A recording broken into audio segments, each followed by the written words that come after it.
안녕하십니까. 오홍 작가입니다. 저는 이비인후과 의사이자 두 권의 책을 쓴 작가입니다. 많은 분들이 구독을 해주셔서 다시 한번 감사의 말씀을 드립니다. 구독을 해주고 좋아요를 눌러주시면 더욱 힘이 나서 더 열심히 할 수가 있을 것 같습니다.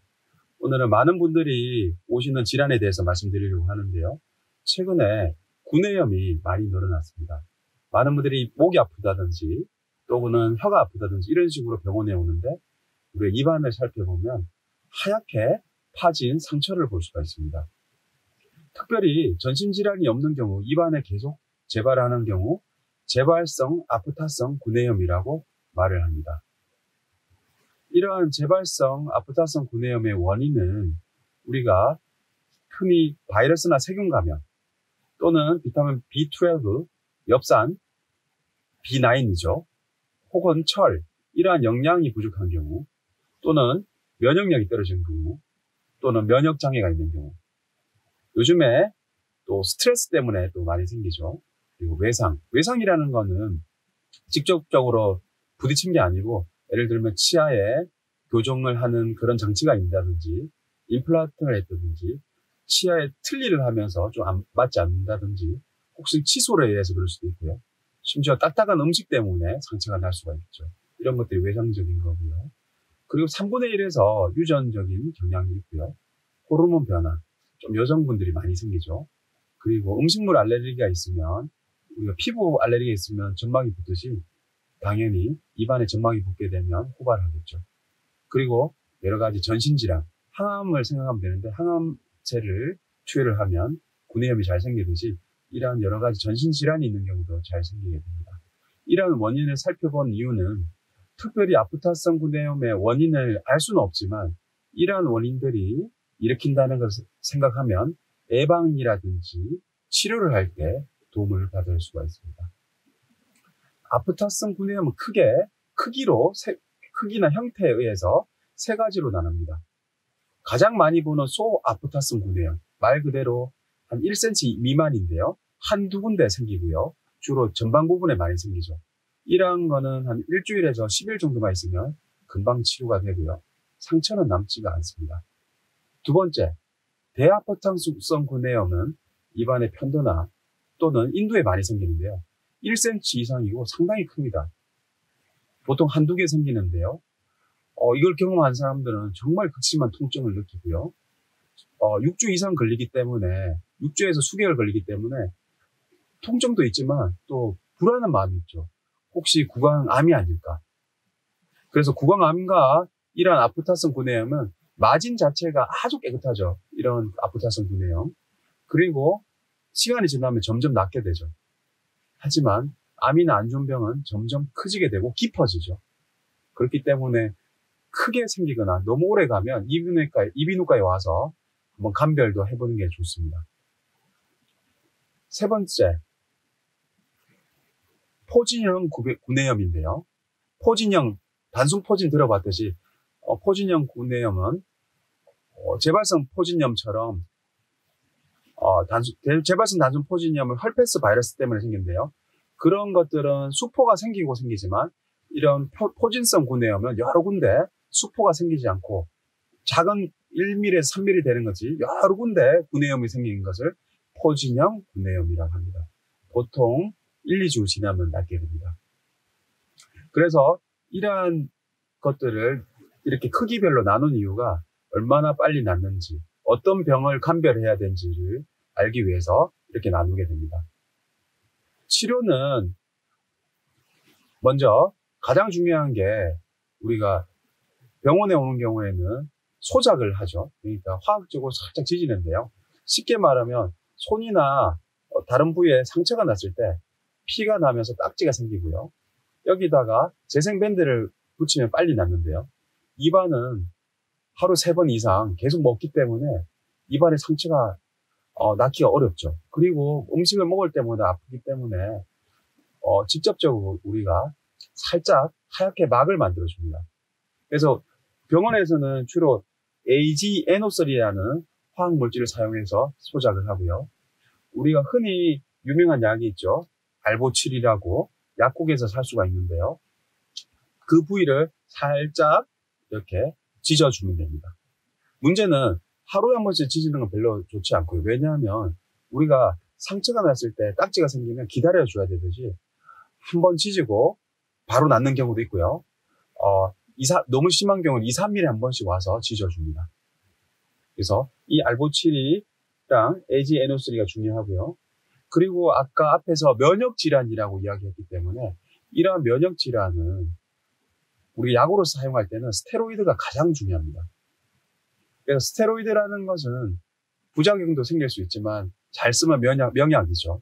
대아파트성 구내염 같은 경우는 전신으로 우리가 스테로이드를 복용을 하는 방법이 있고요. 좀 작은 경우에는 스테로이드를 직접 바르게 되죠. 그래서 우리가 유명한 약, 페리독스 또는 오라메디 같은 이런 연고를 직접적으로 면봉에 묻혀서 바르는 방법이 있고요. 요즘에는 이렇게 만들어진 약 같은 이런 붙이는 게 있는데요. 물론 이렇게 큰 부분이나 여러 군데 있으면 바르기 어려운데요. 특정 부분에 생긴 경우, 요거는 이제 바르는 방법 자체가, 먼저 혀를 살짝, 혀나 그 부위를 닦아내고요. 침이 없는 상태에서 여기다 침을 묻히게 됩니다. 침을 묻히고, 그리고 나서 2, 3분 정도 딱 붙이게 됩니다. 이렇게 붙이게 되면 달라붙는데요. 이게 한 15분 정도 되면 이렇게 빨간 부분이 있는데요. 하얀 부분이 위에 올라가고 빨간 부분을 붙이는 건데 빨간 부분을 한 15분 정도 붙이게 되면 달라붙게 됩니다. 이런 식으로 붙이는 겁니다. 이 안에 물론 하얀 부분에 스테로이드가 들어있습니다. 그리고 경우에 따라서 너무 안 낫는 경우 트리암시놀로는 오래 가는 스테로이드인데요. 이걸 주사로 넣는 경우도 있습니다. 이런 식으로 스테로이드가 중요하고요. 그래서 면역을 좋게 하는 거고요.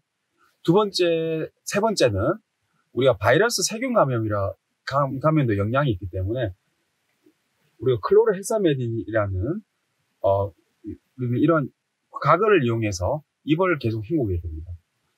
수시로 한 2, 3번 정도 입안을 헹구게 돼서 구강 위생을 좋게 하는 거죠. 그리고 앞에서 외상을 이야기했듯이 물론 그 전에도 딱딱한 음식이나 뜨거운 음식이나 이런 치아 교정을 할 때 조심해야 되겠지만 구내염이 생기고 나도 더 조심해야 됩니다. 양치질 할 때도 아주 조심해서 해야 되고요. 그리고 입안에 오염물이나 장치가 있다면 그 부분에 날카로운 부분이 없는지 체크를 해야 되고요. 칫솔도 너무 딱딱하다면 조금 바꾸는 게 좋고요. 이런 식으로 외상이 안 새게 조심해야죠. 그리고 음식을 먹을 때 딱딱한 거 조심해야 되고요. 맵거나 짜고 그리고 뜨거운 거 안 좋겠죠. 한국 사람들은 맵고 짠 걸로 좀 찢은다 이런 생각을 하는 부분이 있는데 오히려 상처가 더 잘 안 낫겠죠. 그래서 그런 것들을 피하는 게 중요하고요. 또 너무 아픈 경우에는 이런 식으로 국소 리도케인이 있는데 이런 거를 좀 뿌리는 방법도 있는데요. 사실은 이건 국소적으로 너무 아픈 경우를 하기 때문에 큰 도움은 되지가 않습니다. 그리고 입안이 건조하면 안 되기 때문에 물을 또 많이 먹어야 되겠죠. 나중에 이런 것들은 예방할 때 이야기 드리겠습니다. 그리고 우리가 또 생각할 수 있는 게 비타민 B12 또는 엽산 이런 것들이 부족한 분들이 있는데요. 그래서 비타민 B를 자주 생긴다면 복용하는 것도 한 가지 방법이 될 수가 있고요. 빈혈이 있는 분들은 철분을 복용하는 게 좋습니다. 그래서 이런 식으로 직접적인 치료를 해주게 됩니다. 만약에 통증이 너무 심한 경우에는 진통제도 처방을 해드릴 수가 있고요. 앞에서 말했듯이 너무 심한 경우에는 스테로이드를 간혹 우리가 처방을 하기도 합니다. 이렇게 치료까지 알아봤고요. 그렇다면 우리가 생활 습관 속에서 더 빨리 낫거나 예방을 할 수 있는 방법은 없을까요? 물론 있죠. 그래서 먼저 우리가 아토피에서 지난번에 말씀드렸듯이 피부가 건조하면 안 되듯이 입안의 점막도 건조하면 안 됩니다. 그래서 가급적 평소에 예방을 하거나 치료를 하고 싶으면 미지근한 물을 많이 먹는 게 좋습니다. 너무 차거나 뜨거운 것들은 별로 안 좋겠죠. 그래 평상시에도 너무 딱딱한 음식들은 피하는 게 좋습니다. 치아 마모도 빨을 뿐만 아니라 턱 관절에도 안 좋고 너무 딱딱한 음식은 가급적으로 많이 안 먹는 게 좋습니다. 그리고 입안에는 항상 안 좋은 것들이 있죠. 술, 담배. 이러한 것들은 사실은 암도 일으킬 수가 있고 이러한 병을 더 악화시킬 수도 있고 빨리 안 나을 수 있기 때문에 술, 담배는 모든 질환에 안 좋습니다. 그리고 면역력을 기르는 건 어떻게 해야 될까요? 면역력이라는 것은 우리가 정말 어려운데 첫 번째, 잠을 잘 자야 되겠죠. 잠을 잘 잔다는 것은 우리가 상처가 났을 때 빨리 회복을 시키죠. 우리가 10시부터 2시까지는 성장 호르몬이 나오기 때문에 물론 아이들은 키를 크게 만들지만 어른들 같은 경우에는 이런 상처들을 빨리 재생할 수 있게 만들어줍니다. 그래서 잠을 잘 자는 것 자체가 면역력을 기르고 상처를 빨리 낫게 하는 겁니다.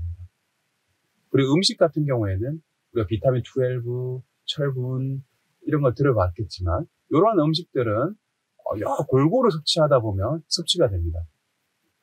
어느 정도의 고기도 먹고 그리고 야채, 많은 야채를 먹는 게 중요하겠죠. 그리고 비타민, 물론 C도 직접적인 아니지만 면역력을 기르고 아마 좋을 겁니다. 그런 식으로 음식을 골고루 먹는 게 좋죠. 그리고 스트레스를 줄여야 되는데요. 스트레스 줄이는 방법, 가장 좋은 방법은 뭘까요? 운동이죠. 그래서 운동을 통해서 스트레스도 줄이는 게 좋죠. 그리고 앞에서 말했지만 알레르기랑 관련이 되어 있기 때문에 혹시 음식물 알레르기가 있다면 그 음식을 간접적으로 좀 먹는 건 괜찮지만 그걸 너무 많이 먹는 건 별로 안 좋겠죠. 그리고 화학적인 제품들, 치약이라든지 특히 요즘에 아주 강한 소금각을 많이 하던데요. 사실 그런 것들도 점막에는 좋지가 않거든요. 그래서 입안에 자극적인 것은 될 수 있으면 피하고요. 치약이 너무 강하다면 좀 약하게 바꾸는 것도 좋겠죠. 그래서 이렇게 면역력까지 길러주는 게 중요하고요. 그리고 입안에 세균과 바이러스가 안 생기게 양치질 잘하고 그리고 필요한 경우에 가끔씩 가글 하는 것도 여러 가지로 도움이 될 수가 있습니다. 그래서 이러한 생활 습관이라는 것은 한꺼번에 만들어지는 게 아니기 때문에 항상 규칙적인 식생활 습관을 하고 그리고 잠을 충분히 자는 게 치료이자 예방이 됩니다.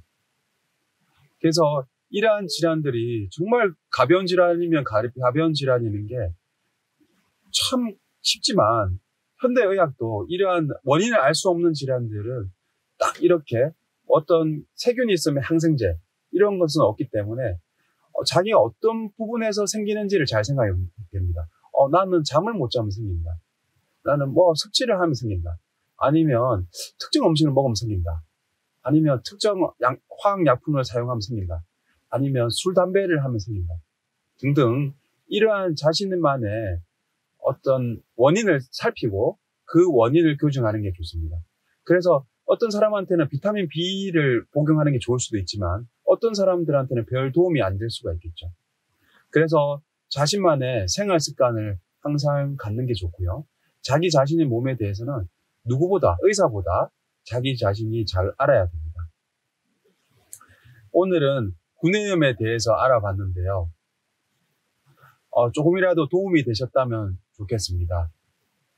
그래서 이비인후과적인 문제가 있다면 혹시나 저한테 댓글이나 이쪽으로 알고 싶은 질환이 있다면 말씀드리면 제가 아는 범위 내에서는 정보를 드리도록 하겠습니다. 이상 오공 작가였습니다. 항상 말씀드리지만 구독과 좋아요 부탁드리겠습니다. 감사합니다.